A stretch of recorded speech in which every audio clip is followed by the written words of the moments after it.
I love toilet paper. It's useful. It's cheap. How many ply is your standard toilet paper?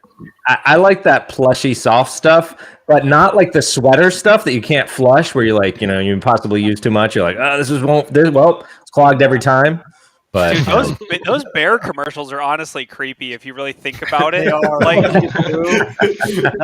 that bear is not he's not wiping his ass. Right. And why are they so fixated on it? Like, they're just a normal family. They're always talking about it. Just a normal family of bears. Why do they always talk about toilet I don't know paper? what bears talk about. Maybe it's a, hey, remember eating those campers? That one came out a little rough.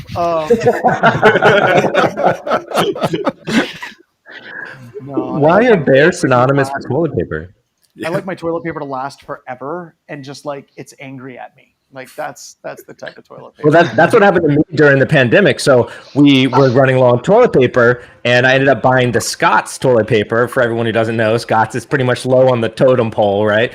And but it supposedly lasts like a really long time. Well, I ended up using it for like 6 months, just one pack. That's how much it lasted, right? But it's sandpaper, so I don't recommend it. Did you get the Scott 1000? Is that, or did you get the 500? If you want something to last forever, you just get that brown paper towel that you find at the places it was that like cheap out. Yeah, like at the truck stops with the those towels that just rotate. Yes. They're like this long, hanging from the wall. You're like.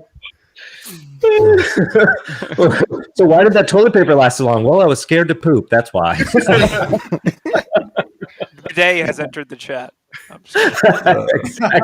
The day has entered the chat. Wow, this really started off interesting today, guys. Good job. Yeah, right? We are really killing the pre-show banter series now. of pictures that was posted where the guy was water cooling his CPU and running the water through his toilet in the room. Why? Through the tank. I haven't, but it doesn't surprise so me. 2 holes through his wall and then drop the hoses for the sending and receiving. So the reservoir was his toilet tank, and somebody posted a sign on the toilet that had like a parrot, and it was like, "Can't poop, server will crash." You're hurting for cooling if you got to go that far. Yeah. Air cooling might have been a better choice there. I don't know. Maybe. Ralph, your mic is clipping just a little bit. Okay. And it's still working to this day. All right. Should be a little bit better. This is a podcast. That was it. Well, there we go.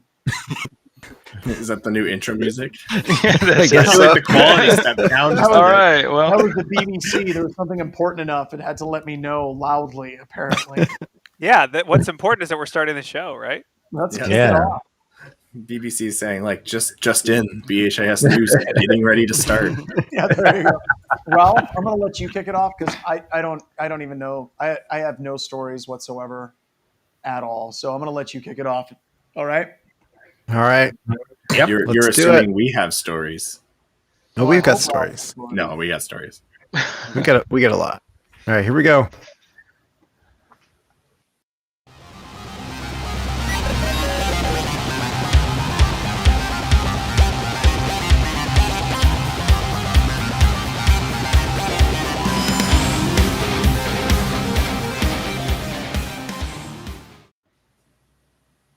Welcome to Black Hills Information Security, talking about the news. I'm the co-host today, Ralph May, and we've got an all-star cast, including John, letting me start this one off, right? We've got Steve, we got Corey, we got Max, we got Noah, and we got Ryan the Shootist, who still has his job today because he's actually really good at it. Fun fact. Running the back here. So, we got some really good stories today. We got Tom Cruise. We got more ransomware and so much more. We probably won't get to it all, but we'll go through as much as we can. So, I guess where do you guys want to start today? did you say we have Tom Cruise as a guest? Yeah. Oh, yeah. He's joining us later. That's not true. He's in the lobby. Let's just start it off with Tom Cruise so that we don't miss this. So Tom Cruise got his BMW 7 Series stolen, which is kind of funny because he's filming the new Mission Impossible movie and taking it very seriously, I heard. And so I guess this BMW 7 Series was at kind of like the filming location. And what they used is a kind of like a RFID like repeater. It's for the key fob, right? And they've done this with Teslas as well. And what it does is it repeats the signal. If you get close enough to the key fob, someone stole the BMW. And in fact, I guess there was security on site as well, which is even more interesting. And Tom Cruise's stuff was in the car. And I guess that got stolen. They recovered the car. Kind of fun stuff. So, BMW reportedly got him a new car in minutes. So what John speechless. I'm trying to think of the Audible confusion. entire thing. Like the car's there on the set. Thieves walk by and they're like, "Oh man, there's a lot of cameras and people around here. Let's steal this car." And I'm assuming what happened is two things simultaneously happened. Like one, they stole the car, and then two, Tom Cruise ran down because that's kind of what he does in every movie. He chases them down at that point. That was the whole point. They just wanted to get him to run, I think. Yeah. Well, you don't have to try to get Tom Cruise to run. He'll just do it. It's like Brad Pitt movie. He's going to eat in every single movie, in almost every single scene. The moral of the story is, if you're a hacker, don't let your dreams be dreams. You can steal Tom Cruise's car from him. Like, if you're a hacker, anything is possible. This is the moral of the story. You can do anything. If you want to steal Tom Cruise's car, go ahead. You can. This career is You may wind up in jail, but go ahead. Yeah, but if you're the dude that ends up in jail, or dudettes, as Bill and Ted would say, and you stole Tom Cruise's car, you're going to be treated like royalty in prison. Right? And also, there's your interview I question. wouldn't know. There's your resume right there. Just put a piece of paper that says I stole Tom Cruise's car and now I'm out of jail. I may have priors, but I have great work ethic. Apply for security at BMW. Right. Well, the BMW incident response team was pretty quick. They got a replacement car out there like real fast. So my they question already was, had in it the because it was article they gonna have break. in that there you go. In that article they have the picture of it on the set and it's got no doors. Like, is that the car they stole? Like, with no doors on it? No. What are we going to do with No. missing all the doors? The car that was stolen was an X7, right? So that's kind of like the SUV. 7 Series, not an X7. Oh, okay. But same thing. Yeah, well, it says BMW X7, right? I thought it was a 7. Yeah, it said X7 in the It says article. X7, but the tabloid shows a BMW 7 Series outside of filming. So Basically, we're one going or on the other. thin data here. Yeah, right. I'm just saying, like, there's a car with no doors in the article. Like, is that the one they stole? Because I really want to know, like, okay, now we have the car. What's our next steps? How do And we it's sell a car that has no doors and was once driven by Tom Cruise? And it has the camera located on the front, right? So you're driving around, So they were So all I've got a prepared question. to. I want to walk through this attack real quick to make sure I've Yep. got this stuff laid out right. So with these key fob attacks, what happens is you have to get close enough to the car with a repeater, and you have to be close enough to the key fob. So you basically are connecting the key fob in the car wirelessly. You can do it over a cell network, anything that throws Yeah, just an TCP/IP internet link. between the two. And I'm guessing they're just using some kind of SDR or like GNU radio package to actually pull this off. So there's more to this. Like, number one, they had to get close enough to the car to get to the point where the repeater would go through. The other thing is they had to be close enough to the key fob someplace else. I'm thinking Yes. this through, It's like a right? two-person operation every It's- time they it's want like to use this attack.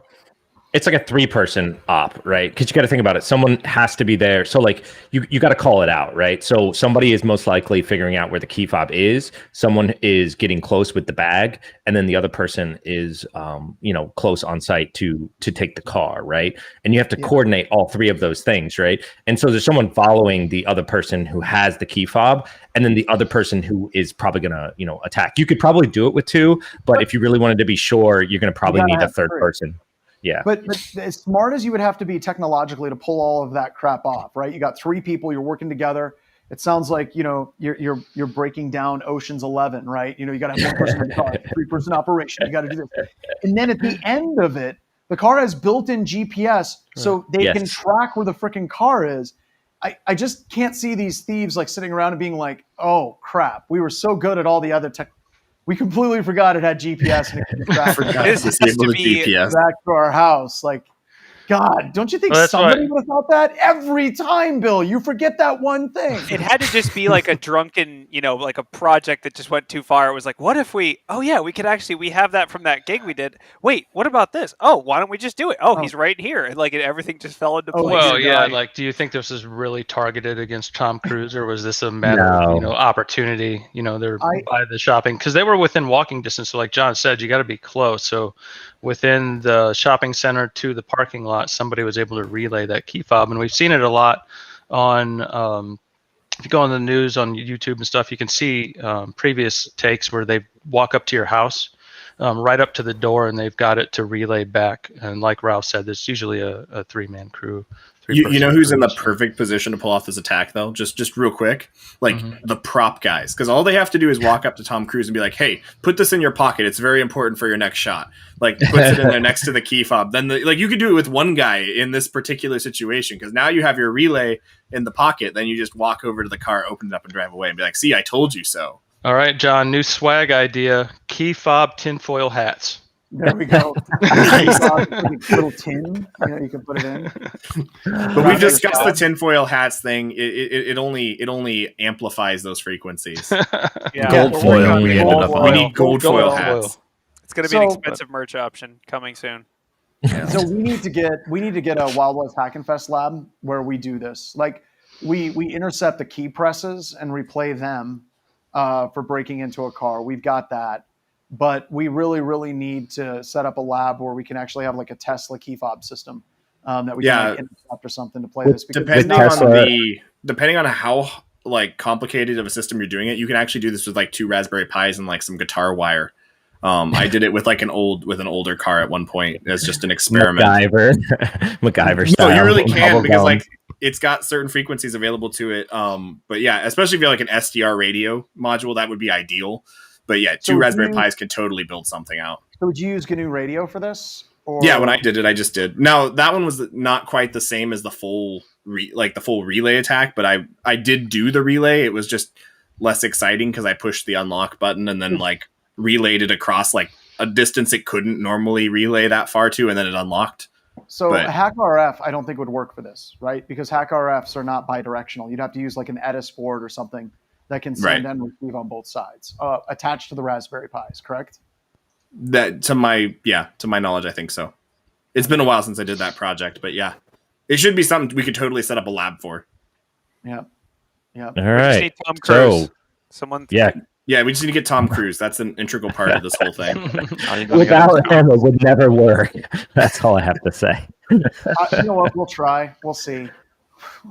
Coming soon, how to steal a car or how to not get one stolen. Well, I think actually one of the real life, some real life advice from this is that what I think also the car manufacturers are saying is don't keep your key fob next to your door. So if you come home, just put the key somewhere further away from the door, and ideally put it in some kind of container that doesn't allow this attack. Well, the one I've seen with the Tesla too, they're actually relaying the Bluetooth, I'm pretty sure, because that's how you actually unlock the Tesla. There is a key fob for the Tesla as well, but it's not active, so it's similar to RFID. It is RFID, right? So you power the fob, right, when you power the card when you put it next to the door. But the Bluetooth, on the other hand, on your phone, you can amplify that, and that's how they're stealing Teslas. So. Yeah, I have a question. Would encryption help at all in this sort of scenario? And why isn't there a more secure way to make this key to it doesn't help thing? Because you're just tunneling it. So you take you're just duplicating the signal. It's because it's like passively always broadcasting that key out.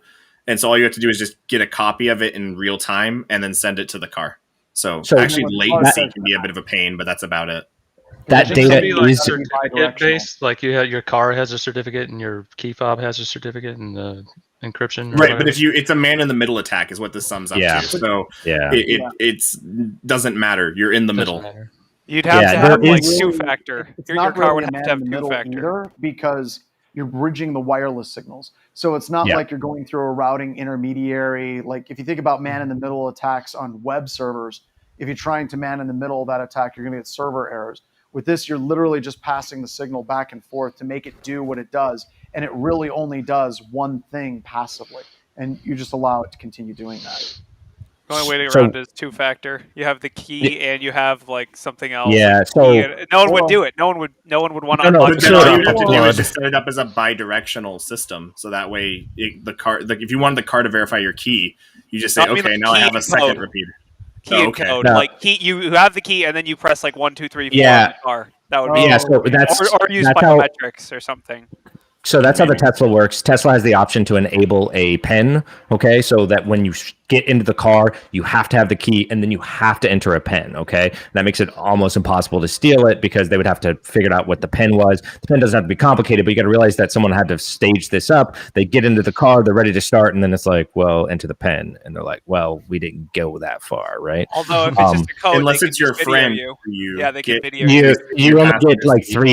like three or four tries, and then you have to log into your Tesla account. So then it gets harder and more difficult, right? But it is the signal that you guys are talking about. It is encrypted, right? So like that is an encrypted signal, but it doesn't matter because just because it's encrypted, it's the same with HID procs, right? Wasn't encrypted. So here's the benefit of having an encrypted signal, right? I can't clone the key, okay, but I can Right. still rebroadcast the signal, and then Yeah, because an early iteration on this was replay attacks, and so they started encrypting them so you can't do replay attacks on them. But this isn't a replay attack; it's just extending the range. So yeah, a PIN. That's what the BMW probably supports. at BHIS, we Like, recommend a 2021. 14-character password on your Tesla. Yes. Only. No one That's is one of the enabling that. recommendations. No one is. No one's no one enabling would ever that. two-factor their car. For the record, I just want to drive to wherever. So, what was the problem with keys? Like real keys that you just like had pieces of metal and They're 30. They're 30. Well, I mean, COVID. we pick locks too, so Yeah. sure. each one has Yeah. its benefits. Oh, and actually, the downsides. keys were two-factor how they're implemented because almost every car had an actual physical key to turn a physical solenoid or whatever, and also like an RFID chip in the In the key. yeah. So like you're right, but people want to push a button, or if it's a Tesla, push a nothing and just get in their car and drive. So You just hit the gas and then it turns. Yeah. Yeah, you hit the gas and it knows to go forward, back. It knows where to drive you. It's perfect. It is AI. it is perfect. That's why no We're one. so lazy. Like people Exactly. are like, I don't like keys. I want a button. I don't wanna- We're still so far I from don't Kit, want a though. button anymore. I just want to put my feet on the brake. I don't even want that anymore. One We're foot getting Yeah. drive. every day we keep getting closer to the world of Wally. Like we're just this far away. Oh, Just totally. transport the donuts to my mouth, please. Yeah. Just fly them in. All right. So, Wow. That one Thank took up you. a lot of time. yeah, I know. Thank you, Tom Cruise, for giving us so much to talk about. And we're glad you got another BMW. Okay, so moving on. Oh, you guys want to talk about ransomware, or do you want to talk about data brokers? What do you guys want? I Let's think talk about ransomware is a ransomware recurring and segment, data dude. We always Yeah. talk about ransomware. Yeah, we have to say that for the Blending the ransomware part of the power. show. I know. Oh yeah, that's when we get it. Like play the sad song and Arm for the Angel. Okay, how about we talk about data brokers and selling access to the backbone of the internet? I believe John, you actually pointed this one out, if I'm not mistaken. So the let's put it this way: data warehouses are a thing, and all your information is getting sold to the highest bidder. And so one of those pieces of that is from ISPs and what sites you're visiting and the traffic flow. So this is the net data and trying to figure out trends and other things around that. And it's bad. Yeah. So What do you guys think? How much does it cost? I'm glad this one showed up, but this is like this goes back to people don't know. Like this goes back to something we've talked about philosophically on this show a lot. It's you are the product, right? And if you're the ISP, if you're a customer of an ISP, they're taking that data and they're selling it out the back end for threat intel. Once again, you are the product. And I don't think that people quite understand just how much they're bought and sold. and in such a kind of a callous fashion. But the fact that this looks like it's actually by the security industry for threat intel, that really spooks me, because even at BHIS, if somebody's like, so do you want NetFlow data from an entire ISP? Hell no, I don't want that data. Like, you're just waiting for that hack that comes in, and then all of a sudden your entire company is completely cracked open because you got compromised because you had this data, and your name is mud at that point. I don't know what you guys think about it, but this, out of all the news stories that I read last week, this one has me the most uncomfortable. So for those that don't know, NetFlow data would be basically IP address and port flows across an entire ISP. So like Corey lives at 127.0.0.1. He connected to port 443 on this IP address. Usually I don't think it, I mean, obviously you could enrich it with DNS, but like, I guess I do want to stop off at technical avenue over here. Like, what is the usefulness of NetFlow? Because like, I'm thinking a lot of internet stuff is AWS. That stuff rotates a lot. Like, I mean, obviously there are sites that don't rotate. You'd have to enrich it, but like, is it as bad as we think? Correlation. I think it's about correlation in time, right? So you can figure out, go back and be like, hey, what happened at this time? What this connection was connected from, where from on the internet, and being able to search that, the like data how lakes. Much time I spent on Facebook. You get the list. No, like where were people at certain times? Like, where could have this connection originated from, right? Like, building that map of that picture quickly, not just like trying to piece it together, on a whiteboard, right? That's what this data could be used for. And then also for threat intel, you can say, we know that these are malicious IP addresses. We can tell exactly who from these ISPs had visited these IP addresses. And we're lucky. It depends on the fidelity of the NetFlow data. I thought they said NetFlow and IPFix, if I'm not mistaken. But you can see who else has attended and actually gone to those places. And what a lot of threat intel vendors like to do from a sales perspective is they like to go to a very large company, go to the company and say, hey, I just want you to know, I'm going to pick on, let's say, AT&T. AT&T, we have threat intel data that we can see that leaving your network, we see something in the order of like 16 gigs of data going to known bad IP addresses. And then AT&T or GE or whatever company goes, wait a minute, what? Can I get some more context around that? They're like, sorry, that's going to be a contract for like $1 million a year for threat intel. And then they write the checks to actually get that. So yeah, they use it in a variety of different threat intel areas, but still, it just makes me super uncomfortable. Yeah. I mean, if you could associate this with bad actors' IPs, and you could actually start figuring out where they're all communicating with, right? So yes, I can't read the data, but I can see where it's going, and I can see how much of it's going, right? Not just like one single connection. So there's definitely a picture of traffic that you could start to draw around, what protocol it was, where it was going, where it originated, and how it got there. If you have enough of that data to correlate it all, then you can really start painting pictures of like what people were doing most likely.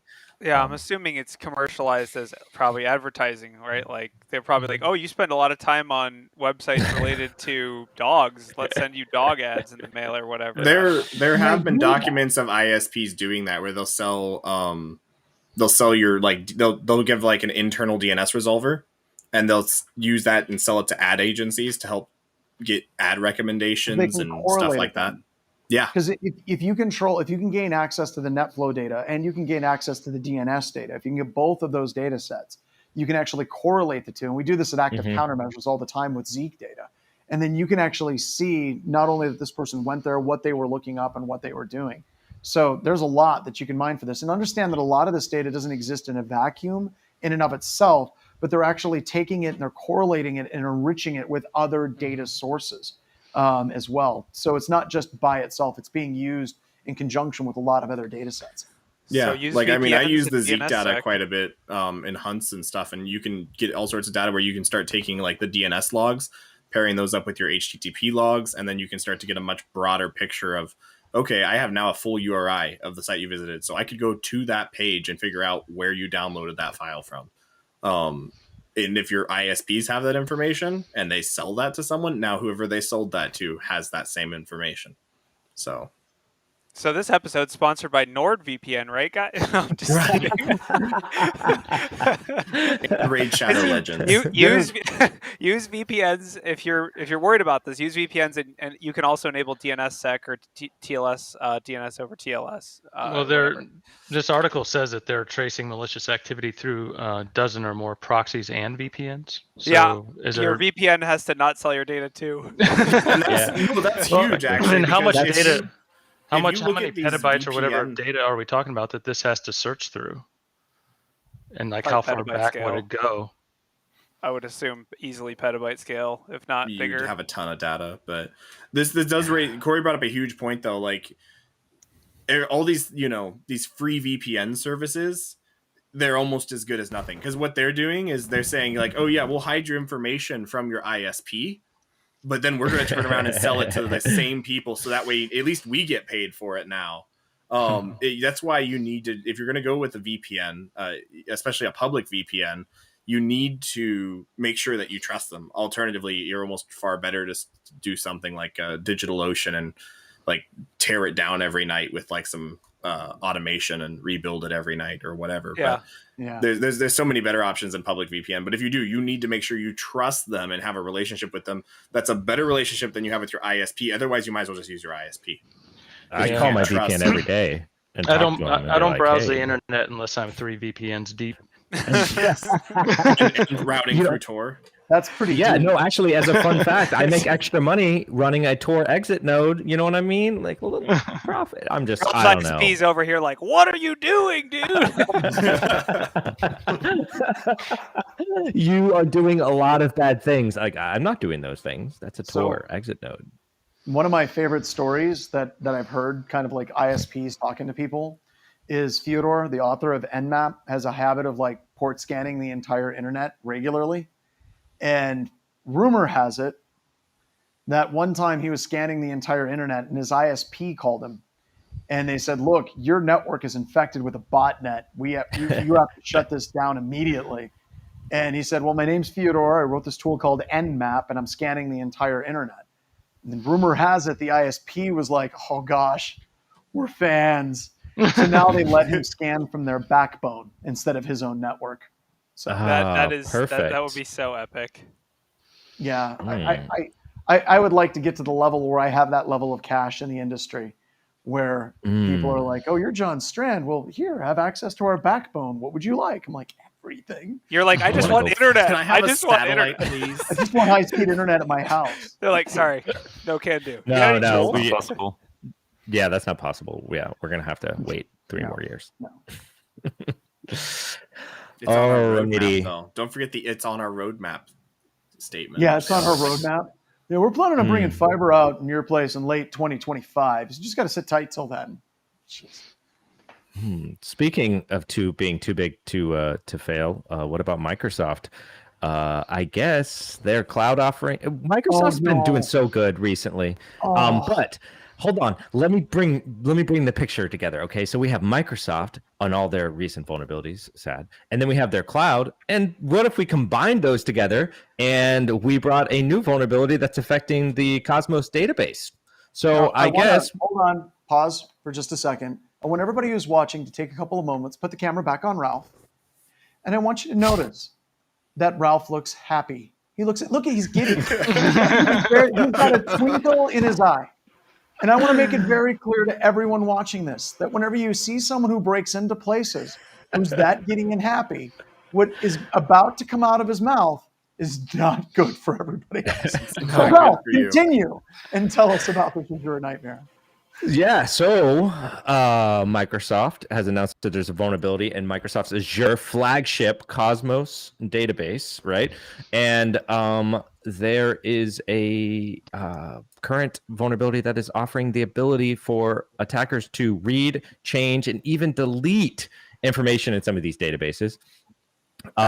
They have said that to customers, there's no evidence of the flaw has been exploited, but there's been no external attacks yet. So they deleted the evidence. Got it. Yes, they deleted all the evidence, and I'm assuming that they have fixed this.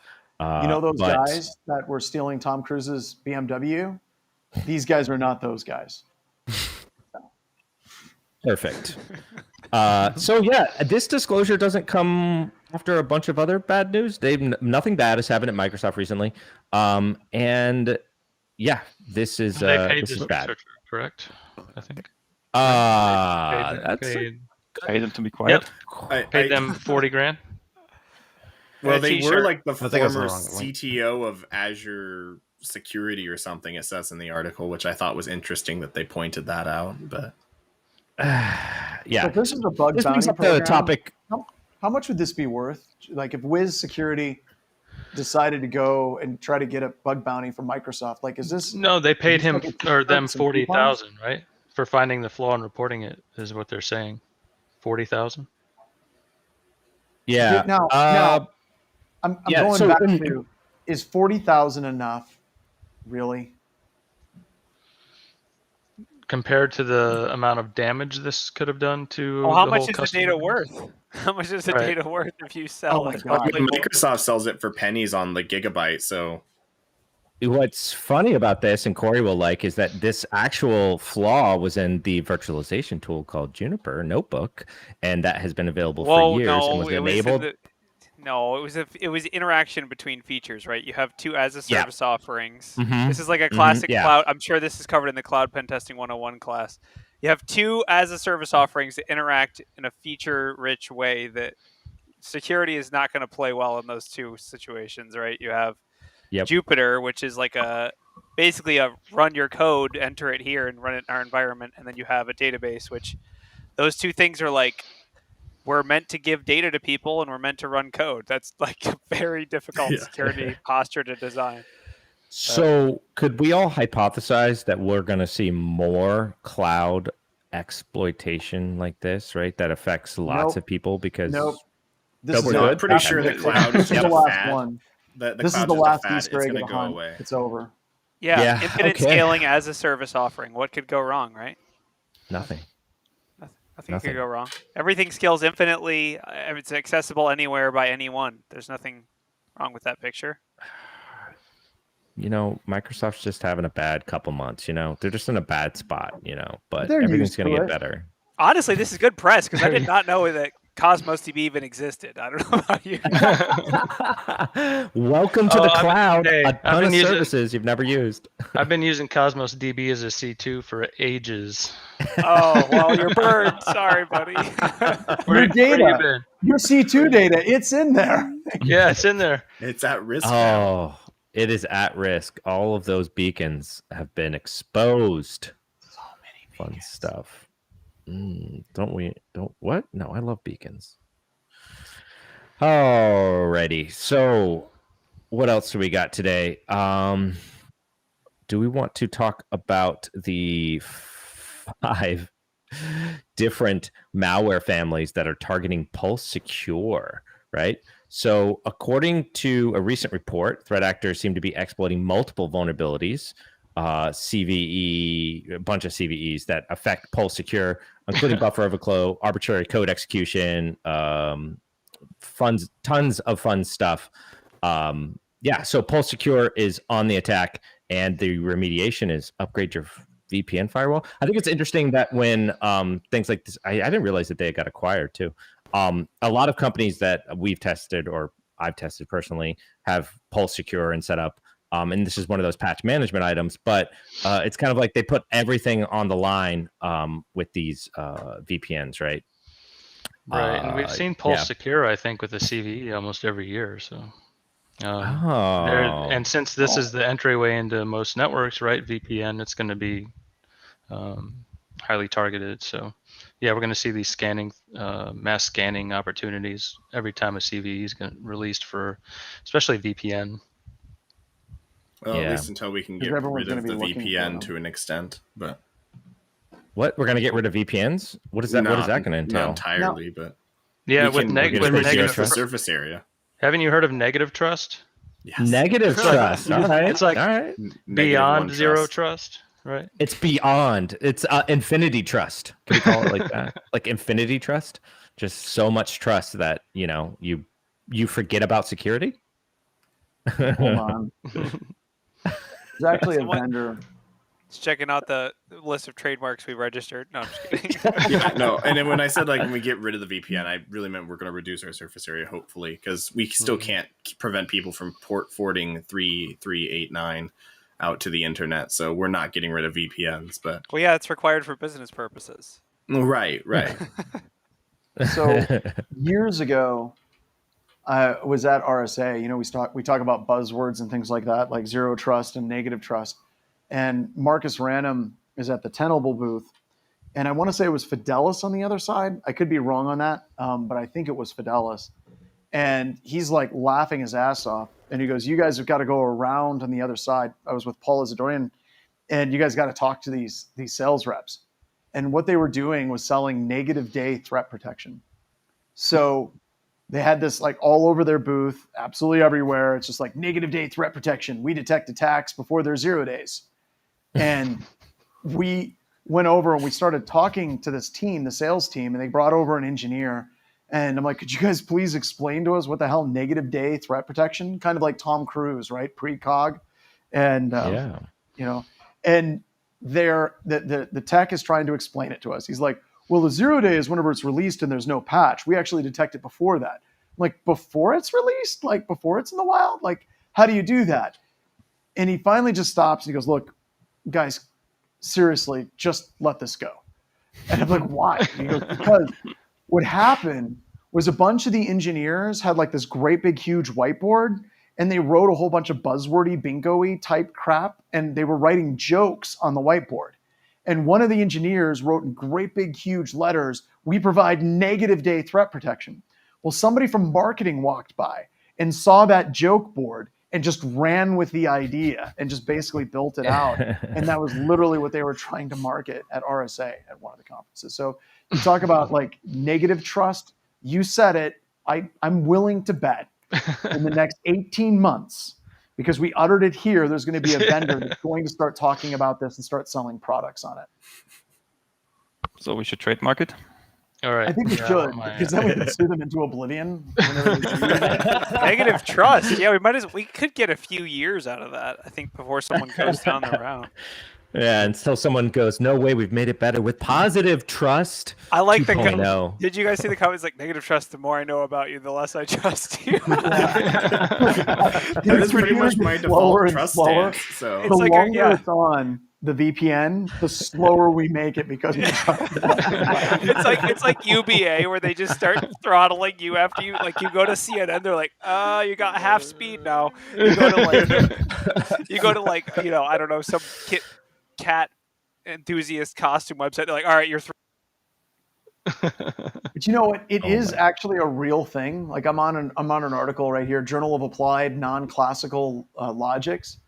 And it says that negative trust is modeled in two forms. Distrust is the rejecting of incoming inconsistent information. Mistrust as revision for previously held information becoming undesirable in view of new incoming inconsistent information. And the agent wishes to accept. This is absolutely a thing. It's not in computer science yet. It's coming. We're going to have negative trust. Negative trust. So here they come. Just coin double negative trust then. Does that double negatives then? Because if it's literally double, is that what negative happens trust, to Pulse Secure VPNs whenever they're exploited? Do they become a double negative trust VPN? Right. Yeah. It balances out. It cancels out the trust. And then next gen negative trust. This would be amazing. Oh, God. Yeah. Wow. Negative trust next generation. Of course, we need that. Or NG. Just add NG to anything to make it cool. Yeah, so NG. Douglas is right. Yes, negative, double negative trust. It literally just opens itself up and lets everything flow through at that point. All right. So VPNs are going to get attacked, and that's great. But what about old phishing attacks? They still haven't stopped. We've got a recent one, and Microsoft, who's got our back, has let us know about a new elaborate scheme to steal login details. This uses something a little novel, kind of, and that is they're using open redirector links for the phishing emails. And what this allows the attacker to do is send a phishing email that has a somewhat legitimate URL inside of it, and then they'll like redirect it like 4 more times. So it's just like this endless redirect. And then Microsoft has stated, and shown that they're using CAPTCHAs as well to make it seem a little bit more legitimate, because who doesn't want to, after clicking a link, get to a CAPTCHA to make sure that it's really you? And then finally presenting the user with a login page for something like Office 365. So, it also prevents robots from clicking on the phishing links, and that's good. so this really isn't new, right? We've been phishing with open redirects for years. Yeah. Right? No, I mean, it's not. I think not it's like that with the CAPTCHA together. Those powers combined Mm-hmm. is what makes it interesting, I guess. Now, the CAPTCHAs, would you guys ever use a CAPTCHA in your phishing? Okay, so here is the idea, and this is something that kind of piqued my interest with the CAPTCHA, right? So the idea with the CAPTCHA is that if somebody were to roll down the train or click on some automated system, that they're not going to ever get to that login page without entering the CAPTCHA, right? So it makes some user interaction. Automated systems don't go clicking every link and don't go trying to solve CAPTCHAs, because that's literally what they're meant to stop, right? To figure out what that next event is, in that login. So it's I mean, plus I think come at me, bro. I'm gonna get CAPTCHA 5, and you're gonna make your email gateway figure that one out. Okay, I mean, like, it's probably possible, but you're not going to.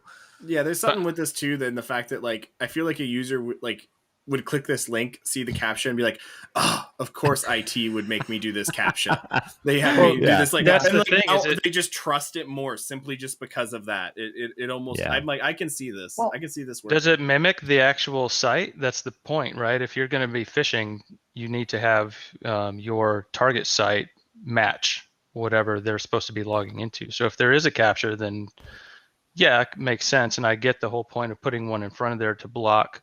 But we have other ways to do that with mod rewrite and everything like that. So, but we've all been on part of engagements where we've stood up a phishing server, it gets scanned by a vendor, and then immediately it gets put on a deny list. I wonder if the CAPTCHA would actually shut that capability down. It's almost like we're taking two security technologies and turning them against each other.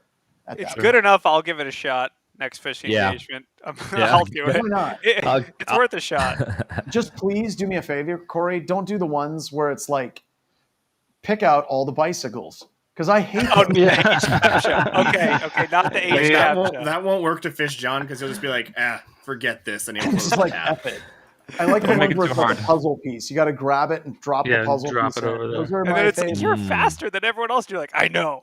I know. I'm so smart. I'm better than Make AI. a CAPTCHA where you have to solve a Sudoku puzzle, and that's Feeling the pretty CAPTCHA. good. Or you make a CAPTCHA where you have to figure out which part of this email is phishing. There you go. Hey, Ralph, Yeah. can we cover the Iran control room? I thought that one was pretty elaborate It was out of pretty a interesting. movie. Yeah, I was actually watching Twitter when I saw that come by. So if you want to pull that up, it's pretty interesting. So it's kind of like straight out of a movie. Done some similar type hacks. You see the control board there, where I've taken control of the monitors on the control board in like a 911 center.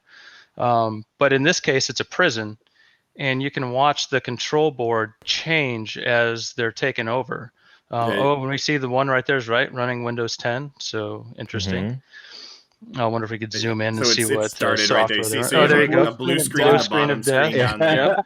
And then crashed. And that's an old blue screen, like a really old blue screen, by the way. I mean, we all think know it's that, but that's like a Vista or XP blue screen. Anyhow, One of them rebooted. That one rebooted. One of them rebooted. Yeah, it's rebooting. Now you see that the red, like, watch that, because that comes back. That's so important. Eternal Blue, I wonder, or some other heap? Yeah. I mean, memory corruption. So there's the first message, the first ransomware message, and if you look at the security guard, he's like starting to freak this out is now. this is epic. Now they all start flashing. No. Straight out of a movie. Yeah, this is. love like it. a That one hacking is still scene on that. rebooting. I recommend safe mode. I gotta get a picture. This is going on Snapchat. And you gotta tell you somebody. gotta look at the moment he Mondays. realizes he's on CCTV. He kind of looks back and he's just like, "Oh man, we're screwed." Hashtag Mondays. Am I right, guys? Yeah. Yeah, they're Bad the day at worst, the office man. for sure. So I mean, what does it take to get into a prison like this and take over the control center? Not much. Not much. Yeah, right? I once read a story kind of about that. Kind of about that. Yeah. That one on the bottom looks like Windows 7 to me, based on background. Does it? So Oh yeah, that's Windows 7 down there. I just can't believe how clean it is. Like, it's a really It's a really sharp-looking prison. Okay. This This is not the good. next part. This is the videos they were coming after. They were going after. The hackers were taking videos from the CCTV system to prove that there was prisoner abuse in this system. Oh man. Yeah. I like how the guard is just sitting there. It's like, it's another Tuesday. Yeah, I think this falls under hacktivism, right? Is that? I think that's what Yeah. Yeah. For sure. Oh, this is getting more and more gut-wrenching as it goes on. Yeah. Brutal. It started Well, off hackery, and now it's just sad. Yeah. I feel like they probably haven't had a security assessment in a while with all those old Windows machines. Probably ever. Maybe that was. Yeah, maybe that was. Well, the problem. that XP box is I think that absolutely guy that critical. was getting beat was the And security. if they don't have that and that system goes down, people might die. That's how it goes. Well, they're lucky the prisoners weren't released, I suppose. I don't know They if the didn't systems have would be that on tied IoT. together, but They could not afford IoT locks, dude. Those things are expensive. Yeah, they were using those old school locks, With the all key. steel, baby. Yeah, gross, man. Gross. So much COVID. Yeah, so that's an interesting attack. Another one I wanted to talk about today was Bright Data. Anyone? I think Corey's heard of Bright Data, right? Isn't that I've like heard an of them. Israeli intelligence firm? No. I It's- wouldn't say intelligence forum. I would say Yeah, But it's that was so Brit data. yeah. So Wait. Bright Wrong Is it Data. the article. same company? Wrong article. I'm pretty That's sure not it's this. No, that's No, the no. wrong article. No, it's That's- Israeli firm. Yeah, Israeli firm. there you go. Israeli. Oh, okay. There you go. So That makes more and sense. by the to me. way, Thanks. so this is Ralph. Go ahead and run the article, and I'll give my insider's perspective. all right. So Bright Data, for everyone who doesn't know, is a Legal paid- botnet. Well, Legal I botnet. guess, There you go. quotes. Air quotes, legal botnet. A very interesting tool, by the way. Definitely something to check out. But Bright Data has been accused, which I don't really see why this wouldn't be true, of enabling the Philippines government to do DDoS attacks on opposition groups, which is absolutely something that you could use this for. And it is kind of an interesting service where you can pretty much rent IPs by the data rate to obfuscate your traffic or, I don't know, run a DDoS attack. It is pretty wild what you can do with this. You can actually rent cellular IPs versus residential IPs, all kinds of fun stuff you can do here. But I would not be surprised, and this isn't very surprising, that a company, or excuse me, a country has been using it to do DDoS attacks or using it for some other malicious action. Yeah. So I never signed an NDA, so I can talk about this. But I have contacted this company before and used them, and I mean it's a great product. But they were totally willing to let me use it to do a DDoS. So this checks out. We actually had a client at my last firm ask, "Hey, can you DDoS us?" And I was like, "Hold on, can we DDoS someone?" It's not a question We you ended up get very often. we luckily talked them out of doing it. We were like, if you're worried about availability, maybe you should just not really worry about that and be concerned more with security. But we did talk to the company, who their product we were using at the time, and it's a good, it works. And they were willing to let us do a DDoS attack against targets. So I guess it kind of brings up a deeper conversation about how do you verify if you're this company and your client comes to you saying, hey, we're a security testing company, we're just doing this for security testing purposes, and you say, okay, we'll let you use our network for this. How can you verify that it's actually who they say they are? And Well, if you're the Philippine government, I guess you might have a decent amount of sway, but so I don't. I'm gonna clarify this legally just for everybody. You can't. Like, even if they give you permission, you can't. There you go. Because if you look at a lot of computer security laws around the world and in the United States, if you even degrade the performance of an ISP, then that is technically considered an attack. So if you have permission from the target and you're launching the attack from someplace else and it traverses across ISP lines and it degrades those lines, they can absolutely come after you and you can go to prison for that. So it's not an issue of just getting permission from a customer. Like, you'd have to get permission from every single ISP between here and there. So just don't do DDoS attacks. So that's the rules in the U.S. government, but what about the Philippine government, though? because like we're talking Yeah, about but the United States believes that it has jurisdiction if the attack originates or the target's in the United States, or if it traverses across U.S. ISP lines. And unless you're testing it directly in the Philippines and you're like right in front of the server, I wouldn't even risk it. So just for context for the story, just to kind of complete it out, Bright Data has said that, you know, this reported incident is false, unprofessional, and unethical. So they're pretty much denying the claims around this and that, you know, Bright Data was even used for this. Now, as we've kind of talked about, that is what you could use this for, and whether you should be doing it is obviously, you know, probably not. But, you know, it does kind of check out as something that's possible, right? With their service, even though that they don't support that.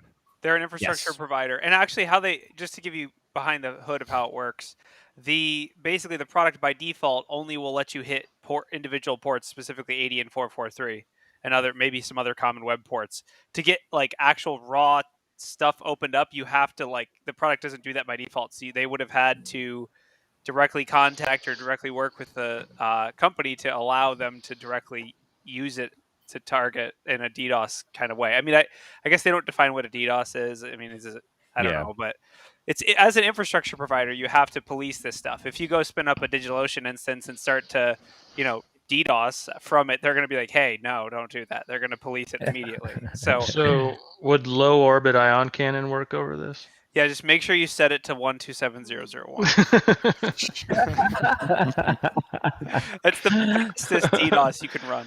Oh yeah. Yeah, no, really, it's very effective actually. So, if people are wondering what the law is, it's the Computer Fraud and Abuse Act, and it's Section A5A. Knowingly causes the transmission of a program, information, code, or command that results in such conduct intentionally causes damage without authorization. And if you degrade the CPU cycles of a routing or backbone infrastructure, that constitutes as damage. You don't have to actually break anything or hurt anything. Just by simply slowing down the network connectivity for that ISP, they can basically come at you and say that causes damage. Yeah, so and based on how the company's infrastructure works, they lease their space, so there's no way that they have to do that. I mean, even if you are your own ISP, you still have to traverse other networks, right? So yeah, I mean, it is interesting. What are their laws in Israel, right? I know there's a decent amount of Israel security related startups. I'm not sure if they have laws related to that, but it's an Israeli company, so yeah, bad I stuff. do like how they threw NSO Group under the bus in this article. It's out of the middle of nowhere. They talk about this, and then they just in the middle, they're like, and this comes on the wave of NSO Group's Pegasus being used for unethical purposes. It's like, it's kind of like an unnecessary. I mean, don't get me wrong, NSO deserves it, but it's just like, if somebody at NSO reading this, like, why us? Why us? So. Come on, man. I'm already down. You got to kick me while I'm down. He's already dead. Stop. So, DDoSes are bad, but it sounds like some Florida woman had a case of the Mondays recently, and she was convicted of wreaking digital havoc on the computer systems after she was terminated from her employer. So I guess on the way out, she was being escorted out of the building by two employees. She was repeatedly hitting the delete key on her desktop computer. Later, she logged into the computer system that's used to manage applications for employment at the company. And over the next 2 days, she ran a rampage through and deleted 1,700 job applications and resumes, leaving messages with profanities inside the system, according to the U.S. Attorney's Office. Fun stuff, right? So why did she still have access? And that was actually when this article was dropped in the Discord. One of my favorite comments with it was like, and then did she call the IT department and berate them on how poor their policies of terminating employees and removing access were? Like, it was the best. I'll have to hunt up who said that, but it was great. I just love how she kept going. It's like, as you're reading it, you're like, okay, a normal person would stop here. Oh no, she didn't stop. Okay, someone who's kind of crazy would stop. Nope, she just kept going. Did you hear the Florida woman part? Yeah, it's Florida woman. I wasn't surprised. That was the first part of the article. I mean, it really changes the perspective. Normally it's Florida man, now it's Florida woman. We are equal opportunists here in Florida. We want them all to succeed at wrecking stuff up. I love how Florida's like the Russia of the United States. Where a normal person would stop, that's where Florida begins. So this gets into a bigger question of how do you properly terminate someone, right? Mm-hmm. So years ago when I was at Northrop Grumman, we had a project that they were shutting down, and they needed to finish the last release before we handed over. I think it was like to Raytheon, and there was like 150 employees. And the manager came and talked to the security team, and they're like, so what are we going to do with this? I'm like, well, I recommend if these people are all being terminated that you kind of let them know at the very last minute and we cut off their access, because that's just what you do. And they opted instead to let everybody know. They said, look, we've got to get this project out for the last revision. We have 1 month and we're all off this project. We're all fired, but we need you all to work hard on this project with us so we can make it across the finish line. And oh, by the way, Northrop Grumman is just going to terminate all of you because we don't have a project for you. So they tried to keep everyone, after they notified them that they were going to be terminated in a month, on the project to finish the project, which you can just guess how that worked out. It didn't work out well. The project didn't get done. And we had like all kinds of bad programming errors that were made in that last revision. So that's not a way to fire someone. This is also not a way to fire someone and just like let them still come in and raise hell with your systems. Yeah, I mean, it sounds like she was a little crazy. And when you saw her get even crazier on the way out, you were like, well, we'll get around to shutting off that account someday here. And it didn't pay off. It's on the short list, but we'll get to it. So I wonder if she hit the delete key on a locked workstation. You know, just pressing a button, even though it does nothing. I don't know. But yeah, so insider threat, watch out. Almost a free security assessment. She's probably getting job offers from the ransomware gangs at this point. They're like, I know. destroying data. Maybe they hired her. Maybe they hired her. Yeah. It was all part of an elaborate plan. You know what it might have been? Maybe they're going to install ransomware in a jail now because she's now an insider at the jail, probably. So now they can do ransomware inside of a jail. I think they have the prisoners file share just open access. Yeah, right. This is really a long con, man.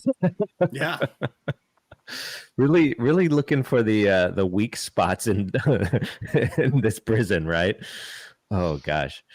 What about a new framework for NIST? Or let me rephrase this. What about another NIST for producing another cybersecurity framework? So I guess the White House has tasked NIST with producing another cybersecurity framework recently. In the article there. Yes, we need one more. Isn't this kind of along that lines of like at one time there was 7 cybersecurity frameworks that didn't do it properly. So 2 guys got together and said, we're going to put them all, they're going to make a new one that's going to do it all properly. And then it says like in the next like box, it goes, there was then 8 cybersecurity frameworks that did not do it properly. That's an XKCD comic. There are now 42 standards. You know, there's one. Right. So James and Kelly Tralla created a tool called the Common Control Catalog that takes every single audit framework and it breaks it down to like 150 technical controls. And then they cross-mapped all of those 150 controls across every single audit framework in out there. And one of the things that they discovered, and you can see it too, is the huge gaps that exist in these frameworks. So every time someone comes up with a framework, they come up with like glaring like things that they missed. And what they discovered is something like 35% of the security frameworks out there actually mention patching. There's entire frameworks about how to secure your systems that completely neglect to mention patching and updating your systems. So I just don't understand how another framework's going to fix this. Like somebody has got to sit down with, the White House and with CISA, and basically be like, it's time to stop. Take the hammer away from the monkey. We don't need another audit framework. So supposedly another big thing that I actually heard about this, and this was in the article, and is that a bunch of the large tech companies, including IBM and Google, are committed to increasing training and certification for over 250,000 people over the next 3 years. And that's kind of their other thing, is doing training for cybersecurity. Microsoft said that they were going to be spending 10 billion, and or Google is going to be spending 10 billion, and Microsoft 20 billion respectively in cybersecurity over the next 5 years. And they're going to expand zero trust. So, yeah, exactly. And they're going to work on supply chain and enhanced open security standards. So I think the two big things here is that they're trying to work toward more cybersecurity trained professionals, because obviously we're at a, that's actually is a real problem, that we don't have enough people in cybersecurity. But and then also trying to improve supply chain and other stuff like that. But I mean, I don't know how necessarily Google and Microsoft by themselves solve that problem. Well, we'll rename a current service to a new service, and it'll protect the underlying service that we wrote that does not do a very good job at securing itself. So we'll just sell you something else that we made to secure ourselves. Just keep layering it on, Steve. There you go. Keep layering it on. So I've got this to say to Google and Microsoft: set your sights a little higher. We'll end up beating you. So like with Antisyphon's Pay What You Can training, we're like training thousands of people through every single run. Set your sights a little higher, because if we can beat you in the basement in South Dakota, I demand that you do better. So fun stuff.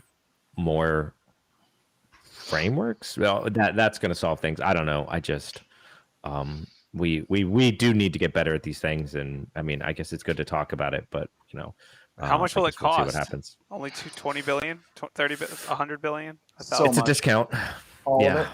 It's a discount at 20. Did they get a returning customer discount? How many Bezos bucks do I need?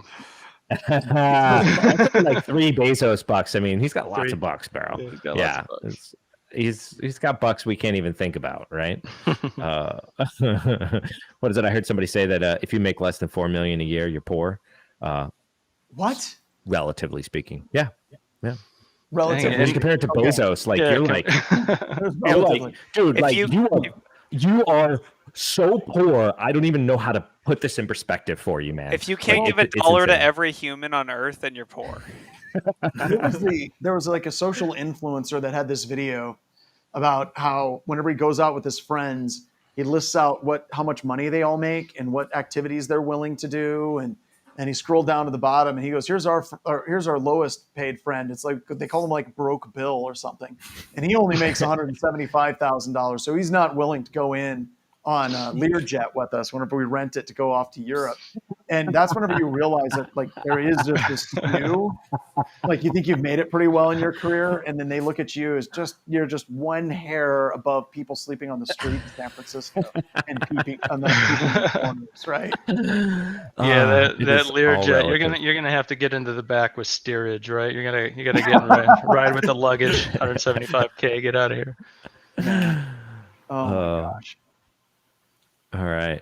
Well, I think that's all we had for today. I want to give a special thanks to Tom Cruise and his action that created lots of laughs. He's coming on the show still, right? Yes. We were trying to get him on next week or something. Yeah, I just got a text from his agent. I think his car got stolen again, actually. Mission Impossible 8. Negative. And Negative Trust is coming soon. Black Hills is going to be creating Negative Trust. I'm just kidding. I want royalties. That's all I'm saying. If there's a hacking scene, Steve is going to star as an extra. Sir, don't you need this extra keyboard? We got to get the dual hack, right? Exactly. Perfect. Exactly. But anyways, thanks everyone for joining us for another exciting episode, and we will check you guys next time. We're going to fly out. Later, guys. Bye-bye.